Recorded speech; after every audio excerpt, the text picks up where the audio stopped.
You may have heard that there are many scholars today who believe there is a secret within the 5 books of Moses. It was not originally a unified document, but was originally 4 separate sources that a redactor later combined into one. These original 4 sources had differences and contradictory stories, like different flood accounts or 2 separate creation accounts. The redactor combined them, attempting to make a unified document. This is called the Documentary Hypothesis, and it is a well-respected theory in the scholarship surrounding the Pentateuch and has a lot of scholarly proponents. However, there are also a lot of scholars that have challenged the Documentary Hypothesis and have argued the 5 books of Moses have a lot more unity than we realize.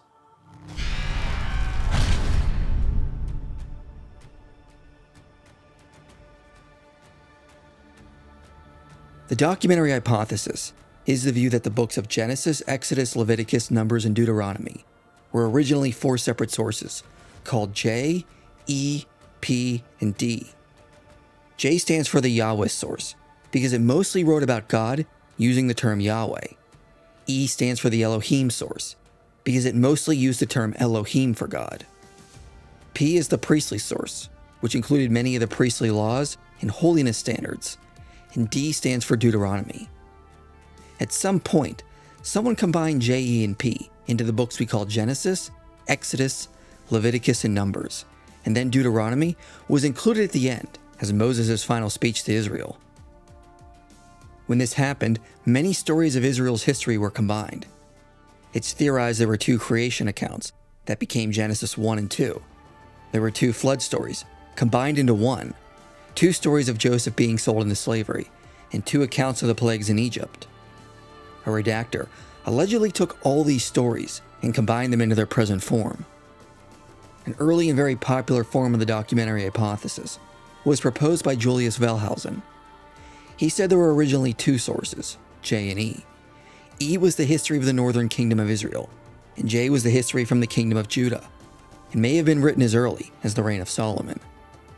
After the northern kingdom fell, the 2 were combined into J-E. Later during Josiah's reforms, D was produced. And then in the 6th century, P was written and later combined with J and E. Now, although a lot of scholars that hold to the Documentary Hypothesis agree there were originally 4 separate sources, almost all of them disagree on what they were, when they were combined, how they were combined, when each hypothesized source was written, and many other minor issues. To cover some examples, Yehezkel Kaufman argued P was actually much older and should date to the 8th century BCE. Zioni Zevit suggested P could be as old as the 10th century. Gordon Wenham suggested J and E were really originally one document. Noose moves E to the 7th century. John Van Seters dissented from the consensus and placed J at a much later date, whereas Carl Berg pushed J back to around the 10th century. Erhard Bloom argued there was originally 2 compositions, a D and a P composition. Blenkinsop eliminates a J source.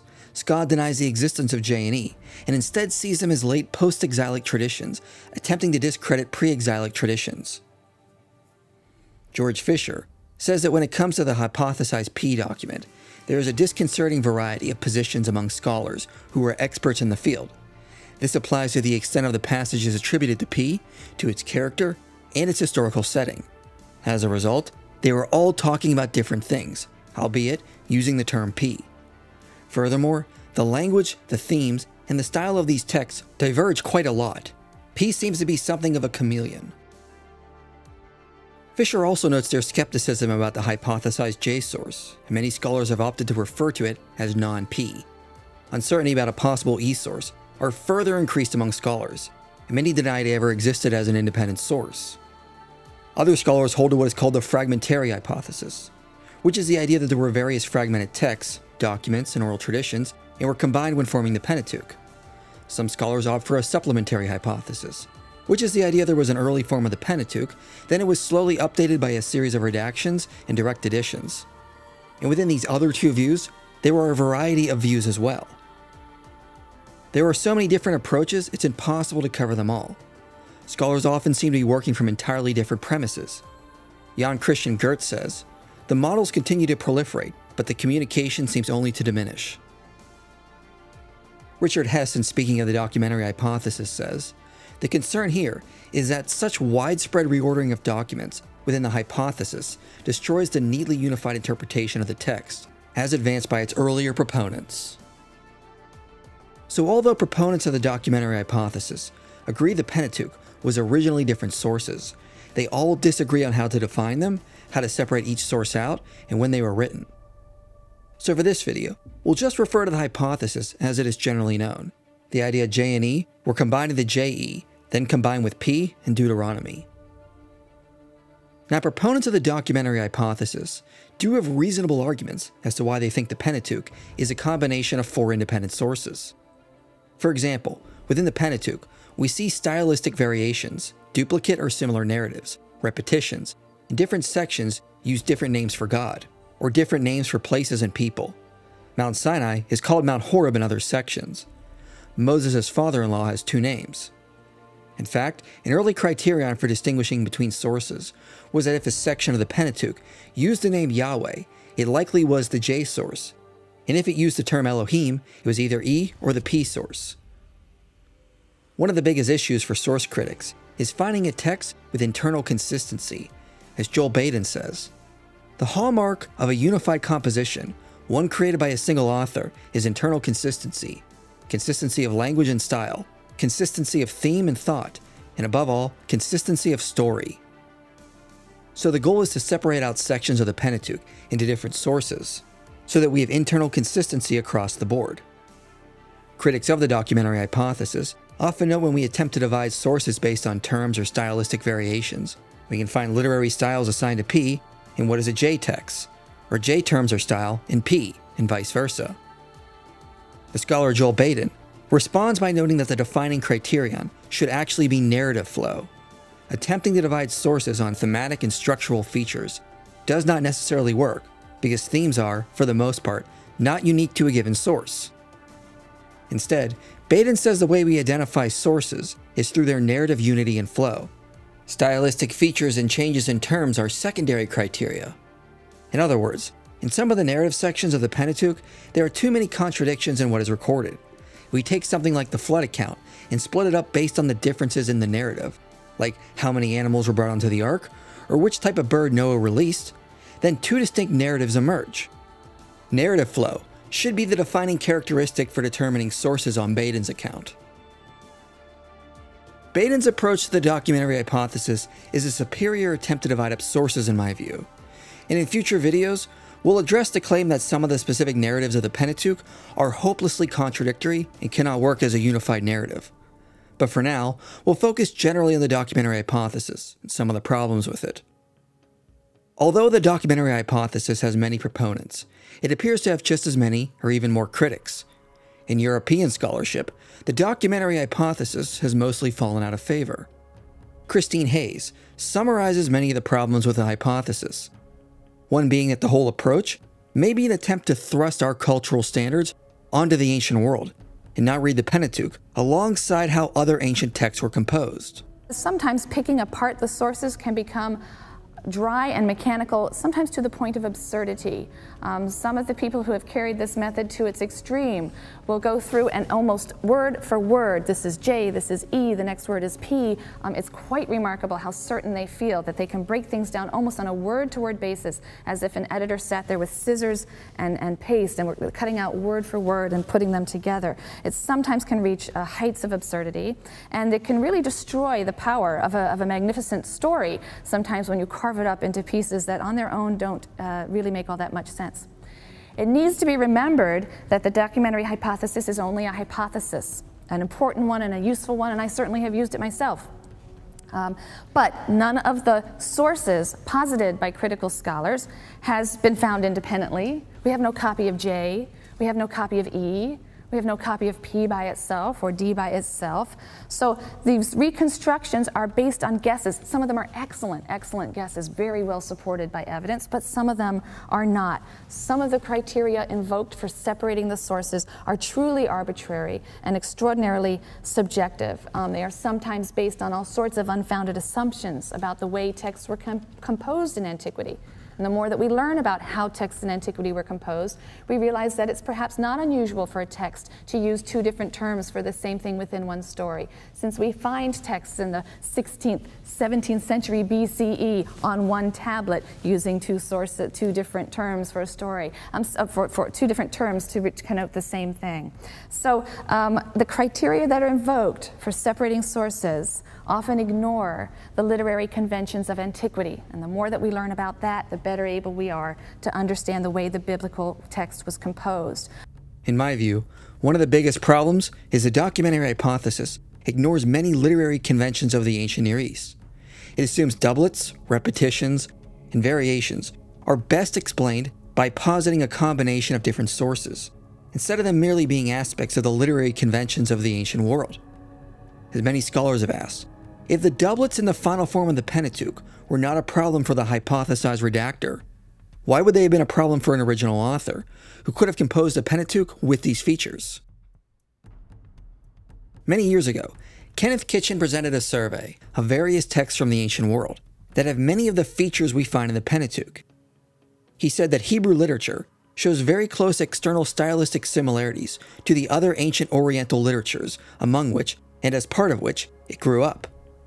Now, nowhere in the ancient Orient is there anything which is definitely known to parallel the elaborate history of fragmentary composition and conflation of Hebrew literature, or marked by just such a criteria as the documentary hypotheses would postulate. Kitchen cites the Karnak poetic stele and the Gebel Barkal stele, which contain duplicate accounts, first in general terms, and then followed by a narrative in more specific terms. Royal inscriptions from Urartu have doublets of victories achieved by the king. Kitchen says we have an H source, brief fixed style, Howdy the victor, and K source, detailed, varying formula, king as victor, if conventional literary criticism be applied. We see deities are called by different names or titles in different sections of unified works. On the Berlin stele, we see multiple names and titles used for the god Osiris. In the laws of Lipit Ishtar, Enlil is called by another name in the prologue. In the prologue of the Coda Hammurabi, we have Ishtar, referred to by two names, and Nintu, also called Mama. Multiple deities in the Enuma Elish have different names. The same phenomena can be seen in Canaanite, Old Arabian, and Hittite texts. Using different names is not necessarily a sign of a different author. As George Fisher remarked, the change between name and general noun, with or without article, seems to indicate specific nuances, according to the context and speaker. For varying place names, like Sinai and Horeb, the Merneptah stele uses two names for Egypt, and 5 names for the city of Memphis. On the stele of King Kamose, we see 5 different terms for boat varied throughout. In the contendings of Horus and Seth, we see 2 forms of personal pronouns. Egyptian texts also have literary works that vary in style.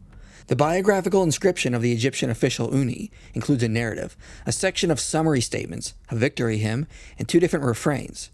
The kings of Urartu also wrote with different styles and formulas.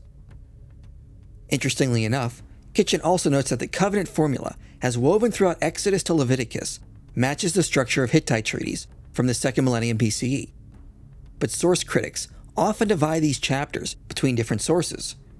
Kitchen says, "We are being asked to believe in a series of separate documents, J.E., the fragments of D, suspiciously unique in form, that were combined in the course of centuries so that, by some miracle unexplained, each resulting conflated covenant corresponded with real forms, particularly of the long past late 2nd millennium, quite unknown to the imagined redactors."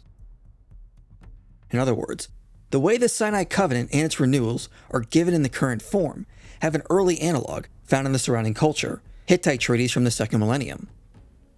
So it would be odd that what we see in Exodus and Leviticus was originally different sources, and then when they were combined, miraculously matched the same structure and formula we find in Hittite treaties. Given this comparison, it seems reasonable what we find in the Pentateuch was originally a unified document that was updated and supplemented over time.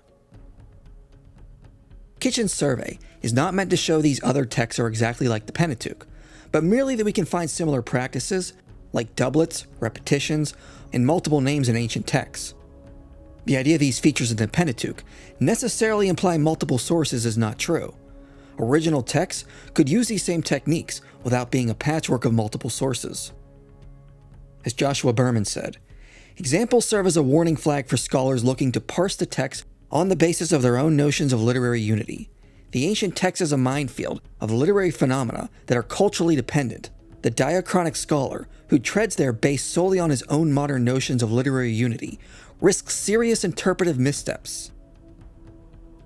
Additionally, other scholars have found similar results when analyzing other ancient texts. Joshua Berman adds that in the Sephira Treatise, the pronouns switch between singular and plural. Richard Hess cites the text Enki and Nimma, which seems to preserve a double story of a creation-related myth, in a similar way to what we find in Genesis 1-2. Ellis Baker and A. Wells note the Middle Egyptian tombs contain formulas in classical Middle Egyptian, but contain articles of colloquial speech not found in Middle Egyptian, thereby switching back and forth from different types of language. James W. Watts notes Egyptian myths, mortuary autobiographies, and royal inscriptions often switch from prose to hymnic poetry and back again. Joshua Berman studied the Kadesh inscription from Egypt, which is considered to be the closest parallel to the texts of Exodus 14 and 15, both from biblical and extra-biblical sources. So many scholars have noted the style and nature of the Kadesh inscription likely had early influence on biblical styles of writing. But Berman notes the Kadesh inscription, although composed by one author, is nevertheless rife with the types of intertensions and contradictions that often lead modern critics to the conclusion of revision and redaction within the text of the Hebrew Bible. It appears that Ramesses II commissioned two differing and conflicting accounts of the Battle of Kadesh and placed them side by side at several monumental sites. The two narratives are referred to as the poem and the bulletin in different style, narrative, and terminology. The poem gives credit to the role of Amun, whereas the bulletin does not mention Amun, but gives all credit to the valor of Ramesses. The poem reports the Egyptians were on the march and suddenly ambushed by the Hittites, whereas the bulletin records a long scene where the Egyptians captured two spies and revealed the plan of the ambush. Ramesses held an extended council and ordered his rear troops to make haste to catch up. There is no mention of this episode in the longer poem. The bulletin only records one battle scene, whereas the poem records three battle scenes that unfolded, and then proceeds to include several events that are not mentioned in the bulletin. Both accounts list 16 nations that joined the Hittite coalition, but only 14 are common to both. Two differ in both accounts, and neither are written in the same order. The bulletin reports the Hittites surprised Ramesses and his men. On the other hand, the poem reports the Hittites attacked a pre-division, then scouts reported this to Ramesses, who is north of Kadesh. Berman also notes there are stylistic differences between the two accounts. Some 4/5 of the poem is verse, while only about a quarter of the bulletin is verse. The poem routinely alternates between first-person and third-person narration, while narration in the bulletin is nearly entirely reported in the third person. The bulletin refers to the Hittite king, and the Hittites generally as the fallen ones of Hatti, in nearly every reference to the Hittites, some 13 times total. Of 11 references to the Hittites by name in the poem, this appellation appears only twice. Complicating matters even more, a third account of the battle is depicted in bas-reliefs that also contain differences. The reliefs state Ramesses was trapped and surrounded by the Hittites until an elite Egyptian fighting force arrived and rescued the king. The bulletin doesn't mention this. Instead, Ramesses is the one who fights his way out of the ambush. And the poem doesn't report Ramesses was surrounded. Egyptologists agree the bulletin and the poem were written at the same time and by the same author. So the existence of the Kadesh inscription shows us differing accounts and different styles of writing can exist within a single text from the ancient world, and shows up in a text that has cultural affinity to the biblical texts. We do not assume that such literary differences could not have existed within an ancient work, merely because today we find this problematic. As Berman says, the conventions that guided composition of ancient texts must be learned. They cannot be assumed. Alan Lenz also warns that we run the risk of imposing modern literary expectations on ancient texts, and thereby inventing problems to which revision is the solution. Kenneth Kitchen draws attention to two of the Amarna letters, which have the same author. In the two letters, he complained about the same incident to the pharaoh, that Apiru had raided local towns. Kitchen notes there are slightly different formulas in the two letters, and he cannot be split into an equivalent of J and E. Raymond F. Person Jr. has challenged Joel Baden on his belief in ancient texts must have literary unity, and that since parts of the Pentateuch contain inconsistencies, it is likely to be a combination of different sources. Person draws attention to Homer's epics of the Iliad and Odyssey. In the 19th and early 20th century, many scholars believe the repetitions and inconsistencies in these works suggested there were actually multiple Homers, and therefore there were multiple sources within the Iliad and Odyssey stitched together. Milman Parry and Albert Lord challenged this view by studying the oral traditions of Serbo-Croatian bards. They explain the existence of certain repetitions and inconsistencies within the work of a single performer, and by implication within a single literary text like the Iliad or the Odyssey. Despite the influence Parry and Lord have had in biblical studies, many source and redaction critics of the Bible nevertheless continue to assume that literary unity necessarily betrays a single author and that repetitions and inconsistencies necessarily betray a composite text, that is, a text with multiple authors, editors. The Serbo-Croatian evidence demonstrated that works that contained the blending of different linguistic forms, inconsistencies, and repetitions were not necessarily evidence of different authors and sources, but could very well be the work of a single oral performer. The hypothesized J, P, and E source may be the result of us thrusting our cultural standards onto an ancient text. We prize literary unity, but cultures built on oral performances did not. John Mills Foley said, "Often an epic language will mix dialect forms from various geographical regions, as well as preserve archaic words and forms that long ago dropped out of the quotidian register used outside the performance arena." Ancient cultures that were heavily built on oral tradition were very likely to produce a narrative that contained various inconsistencies, repetitions, or different styles and linguistic forms, like what resulted in Homer's epics. Additionally, Isaac Leo Seligman noted repetitions often can be literary devices within a text or oral performance. The concept of literary unity in lacking repetitions seems to be anachronistic, not a necessary feature of ancient literature, where texts were likely the products of oral performances or used for oral readings. As Person and Rosetko state, if biblical texts have roots in oral traditions, then biblical texts may contain linguistic diversity that is a result of the same author or redactor using a traditional register. Stephen Scorch drew attention to the different readings of the Jewish and Samaritan Pentateuch, and argued that the Pentateuch likely was the result of oral traditions. The text, which was orally created in the course of reading, had a strong influence on the shape of the written tradition. So when we survey ancient texts that were the result of cultures heavily steeped in oral tradition, it is likely that the attempt to claim the Pentateuch as a patchwork of multiple sources is to judge it with our modern cultural standards for writing a text, and not judging it in the light of ancient texts and the standards of cultures built around oral traditions. It is plausible the Pentateuch was a unified text from the start that could have been supplemented and updated over time to fit with the changes in language. As Richard Averbeck says, "What may seem incoherent to us may have been perfectly coherent to them." Now, this is not to deny the existence of sources behind the composition of the Pentateuch. Roy Gain is critical of the documentary hypothesis, but says there is no question that the compositional development of the Pentateuch involves sources, redactions, forms, and traditions. Even very conservative scholars have argued Moses used sources on the patriarchs when writing Genesis. The Book of Numbers even quotes one of its sources, which is a lost work called the Book of the Wars of Yahweh. Scholars do agree there definitely are sources, either written or oral, behind the Pentateuch. Nor is this to deny that ancient texts could have been put together by stitching together other narratives or other works, like combining the hypothesized J, E, and P. Jeffrey Teague and other scholars in the book, Empirical Models for Biblical Criticism, were able to show examples of works that were composed by combining multiple sources. This book is extremely well researched and interesting, but has been criticized by many other scholars.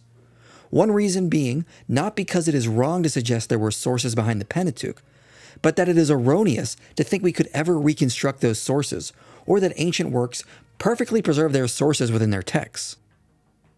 Take a common example proponents of the documentary hypothesis use, Tatian's Diatessaron.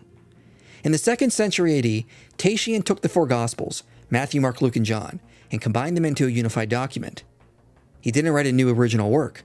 Instead, he stitched the Gospels together to form a unified narrative. Source critics often cite this as it is very similar to the documentary hypothesis, and that 4 documents were stitched together to form a coherent narrative.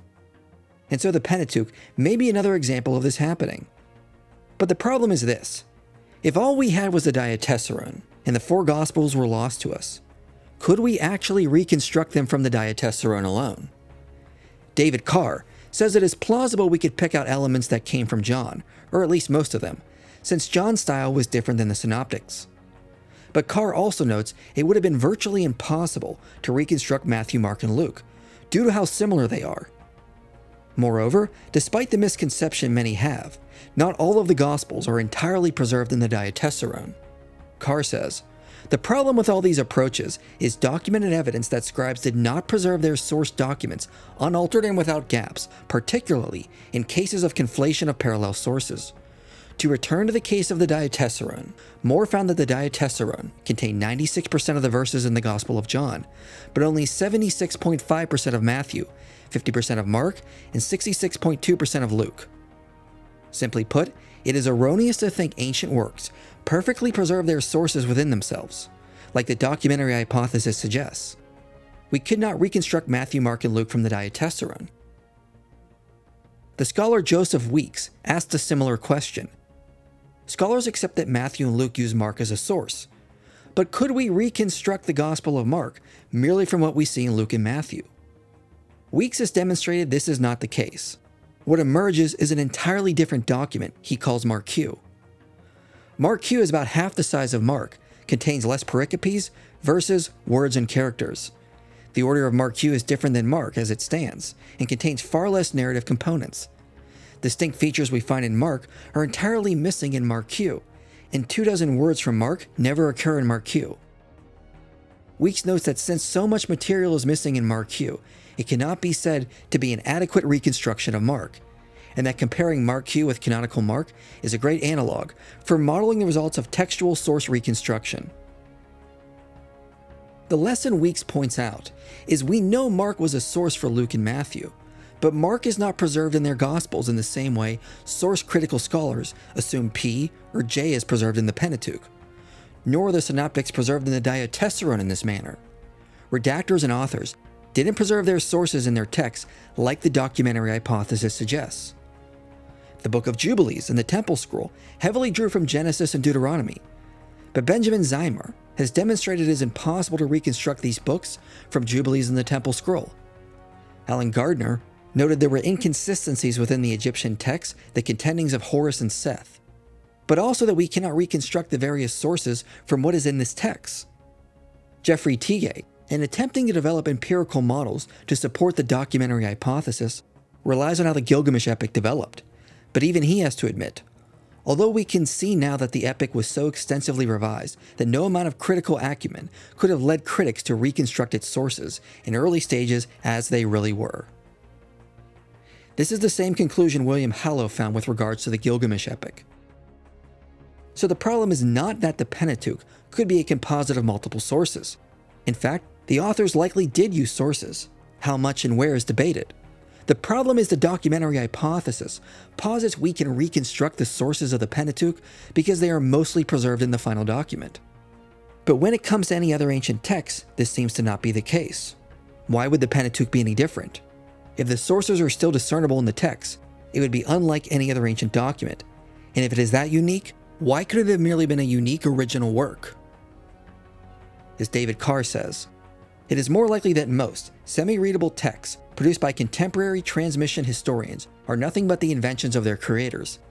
The idea that successive groups of scribes would have preserved earlier strands of material so precisely that we could reconstruct them in complete, readable forms involves a category mistake regarding different forms of textual transmission.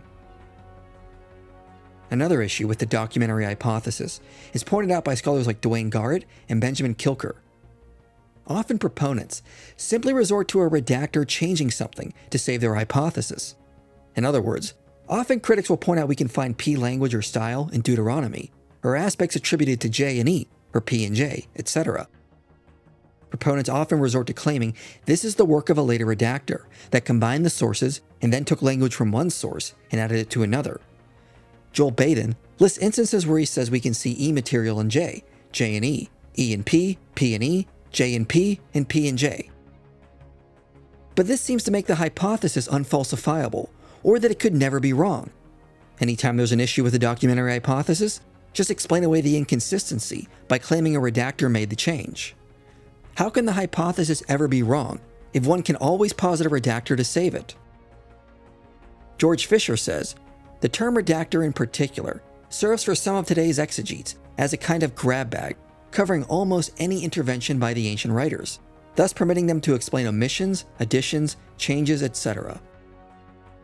Some source-critical scholars have stated an identifier of the J source is that it mostly used the divine name Yahweh to identify God, whereas the E and P source prefer the term Elohim. But David Carr notes this only potentially works well if we only study the Masoretic Pentateuch. The Samaritan Pentateuch preserves the same passages, but there are a few instances where we see different divine designations. We see Elohim switched out for Yahweh in places like Genesis 7:9, 28:4, 31:7, 9, and 16, and Exodus 6:2, all of which are said to be E and P texts. Then we see Yahweh switched out for Elohim in what is said to be J texts, like Genesis 7:1, 20:18, and Exodus 3:4. Many Qumran manuscripts, surveyed by Russell Hobson, preserve different divine designations from what we find in the Masoretic Pentateuch. We also see divine designators used interchangeably in other biblical texts, and change between different manuscripts of other biblical texts. So divine designations may not have been specific to sources, but used more interchangeably by authors and scribes. Or a name could have been utilized because the context necessitates it. Genesis 28, 12, 17, and 20 are assigned to the E source. The fact that these verses use the designator Elohim is used to help support this. But much of the theophany is connected to the name Bethel, so the use of Elohim is bound to the context here and doesn't necessarily indicate a change in source material. A similar case can be made for Exodus 3 and 4. Use of the term Elohim may simply have been appropriate for context, like if the author was narrating that a non-believer was speaking or being spoken to. The use of the term Yahweh might also have been appropriate in contexts that were known to the author. Or the names were more interchangeable and we've read too much into the use of the terms. As Carr said, these examples show that at least some ancient scribes treated divine designations as equivalents and substituted, whether consciously or unconsciously, the one for the other. In such circumstances, divine designations were the sort of interchangeable elements that were prone to memory variation and other sorts of unintended textual fluidity. Certain words are said to be indicators of different sources, but can vary between the Septuagint, Masoretic, and Samaritan Pentateuch. David Carr says, it is difficult to know whether a given term that occurs in various texts betrays the hand of a particular writer or is present in that text simply because the text happens to discuss these items. Source critics may be reading too much into passages to identify sources. Although there was varying style and vocabulary in the Pentateuch, it may be context dependent, reflect certain cultural norms, or the authors may have had unknown reasons for using different terms. Now, on the other hand, the changes in style may very well be because the composers of the Pentateuch were working with different sources.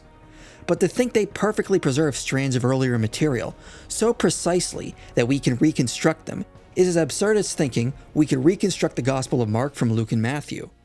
There are Markian elements in Matthew and Luke we can detect, and likewise, there are indications of different sources in the Pentateuch. But they are unlikely to be the reconstructed sources that critics assume they've created. We are more than likely detecting elements of different sources or oral traditions without knowing what they were in their original form. Another issue is source critics, and attempting to break the text up into different sources, often destroy connections within the Pentateuch that display the unity of the text. At times, what is designated as a priestly text may allude or hint to something that is happening in a J or an E text, as T. Desmond Alexander said in responding to Baden. According to J.S. Baden, the all-important criterion for source analysis is narrative continuity, which entails giving attention to narrative consistencies and contradictions. Elsewhere, Baden speaks of plot contradiction, which he associates with the idea that the Pentateuch is fundamentally unreadable. The boldness of this claim will strike many as puzzling, since Jews and Christians have for centuries read the Pentateuch as a cohesive narrative. George Fisher draws attention to synchronic commentaries on Genesis that often show how Genesis at times will allude to other parts, But source critics have assigned these different parts to different sources. Does one have to declare all connections found in the Pentateuch that have been assigned to different sources are always the work of later redactors? Exodus 6 is considered to be a combination of different sources, but the genealogy of Moses in this section seems to be framed by intentional repetition in verses 10 to 12 and verses 28 to 30. In fact, Fisher suggests the units of chapter 6 are strongly interlinked. Daniel Block notes Deuteronomy has numerous links to the patriarchal narratives, including morphological links, individual lexemes, idioms involving more than one lexeme, toponens, ethnicons, verbal formals, the human response of faith and obedience, and theological motifs. Recently, 3 scholars did a survey on the book of Exodus and identified literary structures throughout the book, concluding the exquisite literary artistry that is displayed in the structuring of this book seems to provide potent evidence of the overarching unity and single authorship of the book of Exodus. It seems highly unlikely that a later redactor or redactors would have been able to modify various existing strands of earlier material to produce such exquisite, complex literary artistry and symmetry. H.A.J. Kruger has argued the flood account as it is invokes the language we find in Genesis 1. When the text is divided up between P and J, these allusions no longer exist. Genesis 10 is broken up between P and J, but combined as it is, it displays a biblical motif of the number 70, representing total completion. It also points to the calling of Abraham in an E-text, when all the nations of the world will be blessed. The sources also make for incomplete lists. The P source mentions Egypt and Canaan, but the J source mentions their offspring. Some source-critical scholars recognize the unity of Genesis 30, but others have attempted to divide it up between J and E. This attempt, though, replaces the balanced design of the existing passage with 2 incomplete fragments, neither of which comes close to narrating the birth of Jacob's 12 sons. There are many more examples one could draw from that proponents of the unity of the Pentateuch highlight. Richard Averbeck says, "There is a certain unity, but also diversity within that unity in the Hebrew Bible as we now have it." But we have to remember, if a redactor created all these allusions by adding changes to the text when combining the 4 sources, then how was he able to do this without destroying so much of the source material, so that scholars could later reconstruct the 4 sources? Source critics often cite that the texts they reconstruct from the Pentateuch display a more coherent level of internal consistency. This is often true, but it is still merely a hypothesis. It doesn't necessarily demonstrate the hypothesized sources were ever real, just because they can be shown to have internal consistency. For example, Reinhard Kratz believes he has reconstructed a pre-Deuteronomy E-text, which was said to be a brief passage recounting the Exodus to conquest, which has now been spread out across Exodus, Numbers, Deuteronomy, and Joshua. The text he has produced is internally consistent, but that does not prove the text ever did exist and was later split up and spread out across the Pentateuch. As David Carr asked, just how plausible is it to suppose that the scribes who produced the massive amounts of material between these verses would have preserved these 15 clauses completely intact while adding in successive layers over 100 chapters of text? One could pick various verses from the Pentateuch, form an internally consistent text, and fix issues by assigning oddities to a redactor or later layers of commentary. This alone would not be proof this is necessarily what happened, though. Many scholars have argued the Pentateuch as it is can form a coherent narrative, as long as we account for the literary conventions of the ancient Near East, and do not force our modern literary standings onto the text. As Kenneth Kitchen said, exegesis, not surgery, is the answer to such difficulties, together with the use of relevant ancient Oriental comparative data. The documentary hypothesis also leaves us asking several questions as to why the Pentateuch was composed as it was.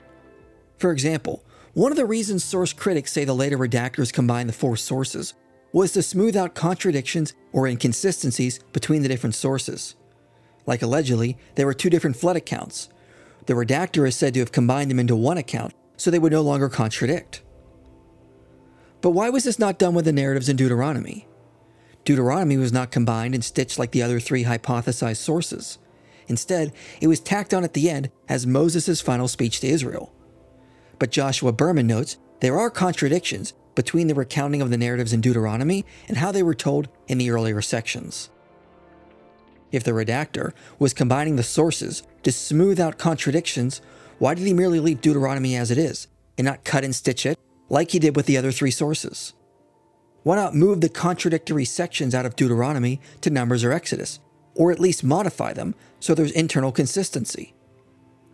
Allegedly, there were originally 2 accounts of Joseph being sold into slavery. The redactor is said to have combined them into one, preserving every line from each account. But there were also 2 accounts of the patriarchs making treaties with Abimelech, and 2 accounts of Sarah sending Hagar away. Why stitch together the hypothesized 2 Joseph accounts, but not with the other doublets? The Choral Rebellion is said to be 2 different rebellions involving different people, combined into one. But why combine them when they could have functioned as 2 separate rebellions Moses had to deal with separately? If there really was a J and a P source, combining other specific stories makes sense. You cannot have 2 floods back to back, but you could have 2 different rebellions at different times.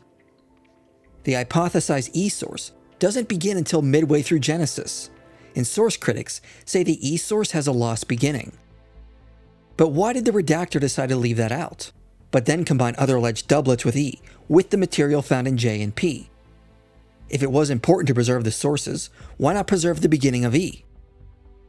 Many of the decisions of the hypothesized redactor are left unexplained by the documentary hypothesis.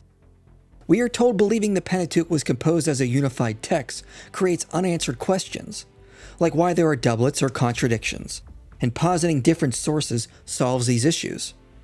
But positing different sources ultimately creates many unanswered questions as well. The hypothesis may solve some issues, but inadvertently creates new problems, so it doesn't really make a more plausible theory. Additionally, as we noted earlier in this video, many of the differences, repetitions, and doublets can be explained by appealing to the cultural context and how texts were written in the ancient world. In future videos, we will look at some of these alleged contradictions and argue they are really answerable. But before concluding, I want to be clear. I'm not denying there are sources behind the Pentateuch, nor am I stating the form of the Pentateuch as we have it today was entirely written by Moses around 1250 BCE. I do think it was updated over time to match the changes in language. New commentary was added, similar to the additional commentary we find in the longer form of Jeremiah. But I think arguments that scholars like Richard Hess, Kenneth Kitchen, and Joshua Berman have put forward do in fact show some of the corpus does go back to ancient times, even though later scribes would have updated the language to make it more readable and relatable for later generations. However, I do not think we can reconstruct the sources that were used for the Pentateuch and know with certainty the redactional layers, with a few exceptions. As scholars like David Carr and Juha Pakala have demonstrated, scribes and authors did not preserve their sources in their works that scholars can now reconstruct. We cannot reconstruct the Book of the Wars of Yahweh, or Jasher, just like we cannot reconstruct the Gospel of Mark from Matthew and Luke. Moreover, much of the Pentateuch may represent a unified text once we recognize it functioned as a text for an oral culture. Comparing it to oral traditions and other ancient texts does yield some promising results. Additionally, positing a redactor to explain away issues and ignoring the current unity of the Pentateuch leads me to be skeptical of the documentary hypothesis. For me, the hypothesis that there was an original corpus that was updated over time makes more sense with the available data.